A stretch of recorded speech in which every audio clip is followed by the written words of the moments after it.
ఓం నమో భగవతే శ్రీరమణాయ. జూన్ 3, 1936. భాషణములు 192.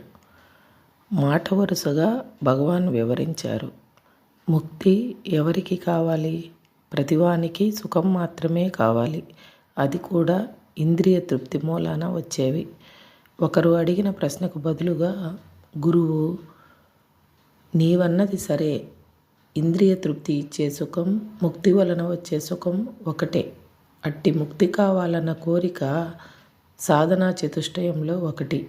అది అన్ని పద్ధతులకు సమానమే. కాబట్టి ఆత్మజ్ఞానానికి అందరూ అర్హులే అన్నారు.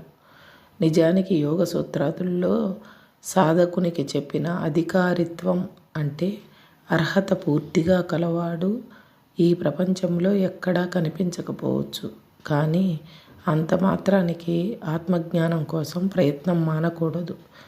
తాను ఆత్మ అన్నది ప్రతివాని అనుభవమే. కానీ వాడది గుర్తింపక దేహమే తానని బాధపడతాడు. ఇదే అన్నిటికంటే ఆశ్చర్యం. ఆత్మయే తాను. అలాంటప్పుడు ఆత్మలోనే స్థితుడై బాధలన్నీ ఎందుకు పోగొట్టుకోకూడదు? తన్ను దేహమాత్రం అనుకుంటాడు గనుక వానికి మొదట నేర్పవలసింది తాను దేహం మాత్రం కాదని, మరెన్నో కూడా అని. దేహం వానిలో ఒక అంశమే. ఆ విషయం చివరికి ఎట్లో తెలుసుకుంటాడు. వాడు జడ పదార్థానికి, చైతన్యానికి భేదం తెలుసుకొని చైతన్యంగానే ఉండిపోవాలి. అప్పుడు వానికి తెలియవస్తుంది జడం చైతన్యం నుండి భిన్నం కాదని. ఇది వివేకము.